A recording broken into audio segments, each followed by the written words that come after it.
Hello and welcome to the School of Dave. I'm Dave and this is my first video in my series on algebra.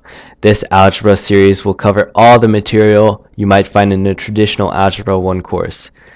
Beyond algebra, I hope in the future to have the School of Dave cover all the subjects in a traditional school: math, science, social studies, all of that kind of stuff. If you want to keep up with me and my videos, you can subscribe to my channel on YouTube or else follow me on Twitter at the School of Dave. Also, I really recommend that you check out my website.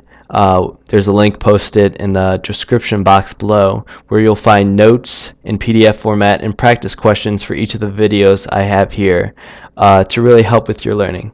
So without further ado, let's begin. Any good course on algebra should begin with a definition of algebra. So I got a definition here from Merriam-Webster that says algebra is a generalization of arithmetic in which letters representing numbers are combined according to the rules of arithmetic. So we can see that algebra is just arithmetic taken to another level, really. And arithmetic, we remember, is just manipulating numbers using the basic operators: addition, subtraction, multiplication, and division.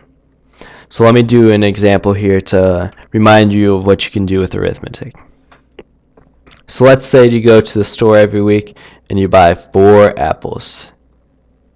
And each of those apples cost 40 cents. That sounds like a good price. So let's do it.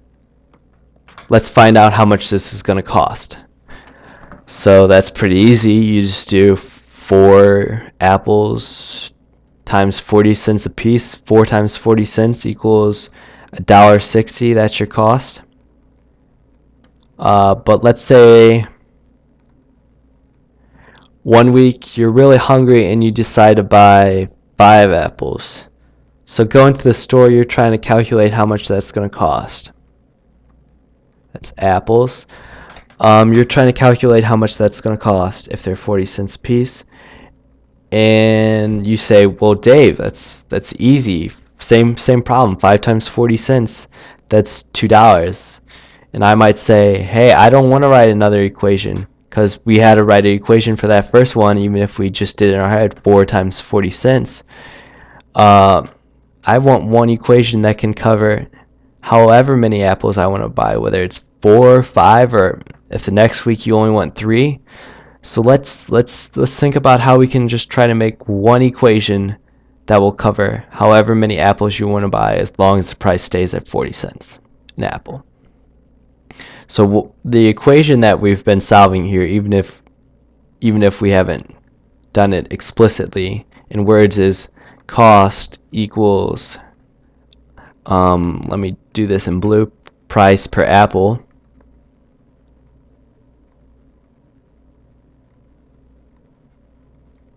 And since we're talking about apples here, let's do this in red, number of apples. So cost equals price per apple times number of apples.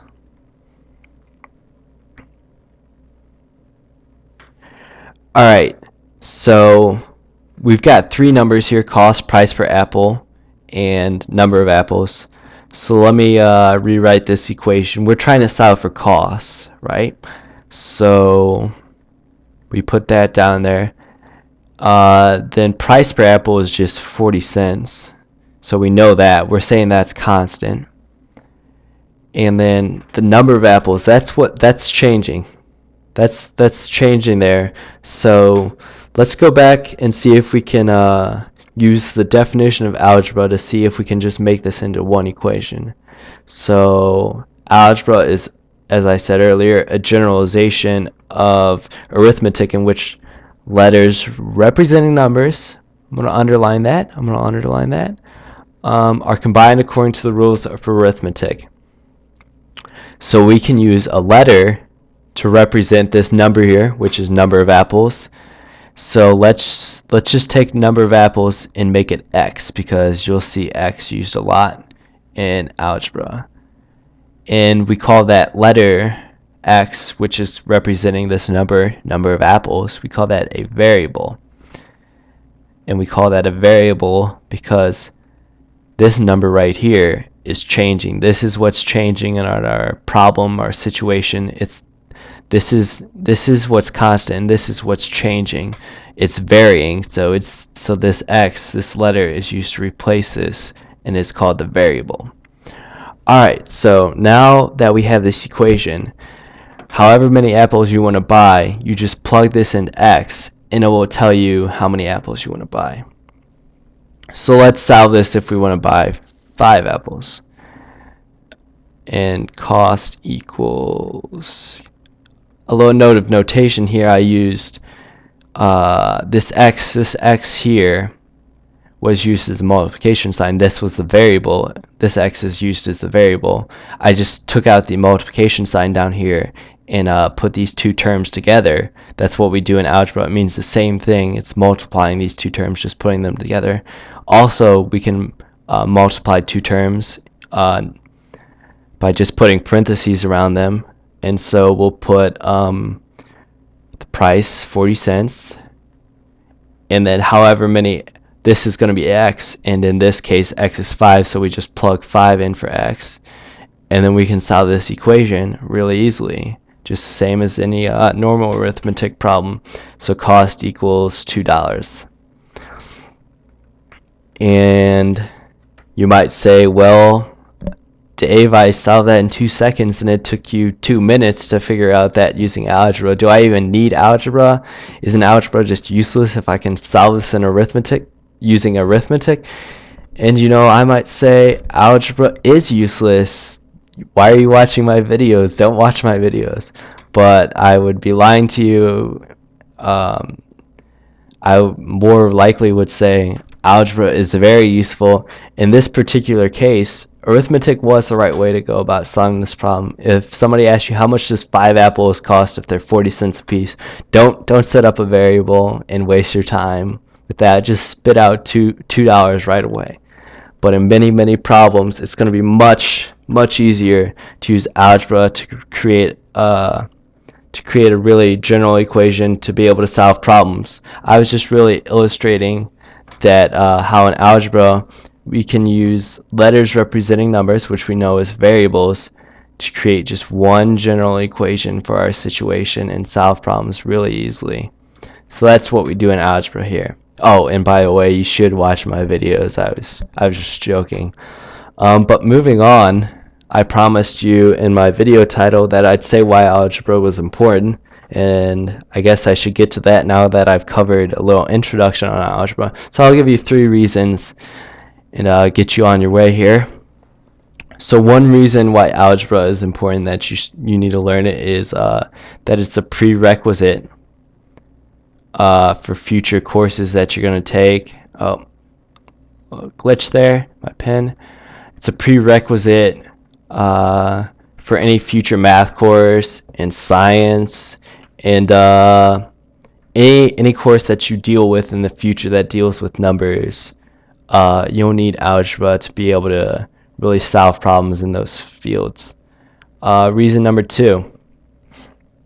The world is very quantitative, and it's getting more quantitative as we get more data and more numbers to be able to represent our world. Being able to deal with these numbers using math and algebra is going to be very useful in the future, and just another reason why you should learn algebra. Number 3, probably the best reason in my opinion, is the problem-solving skills that you'll really exercise in algebra. So in this example that I showed you up here, that was just a problem that we solved together here. It's just yeah, I asked you how much it's going to cost you to buy a set of apples. That's a problem, and it doesn't have to be any problem from a math textbook. Any problem that you'll face outside of math in school, hopefully you'll be able to solve a little better using your algebra skills. Even if you don't have to set up an equation right here like this and create a variable, hopefully this the skills and logic that you use in algebra will extend to the rest of your life. And my last little point here, outside of those three reasons, is that I hope that the School of Dave you find to be more real world and problem solving oriented than the algebra class that you're taking now or will take or have taken. Like for example, I showed you up here a real world problem, just going to the grocery store.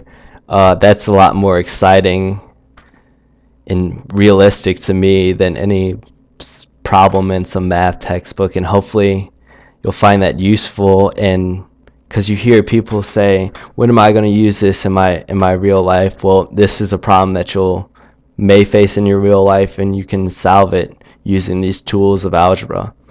Alright, so hopefully you found this video useful and provided you with a good introduction to algebra and what you're going to learn. Have a good day, I guess, and hopefully I'll see you guys later.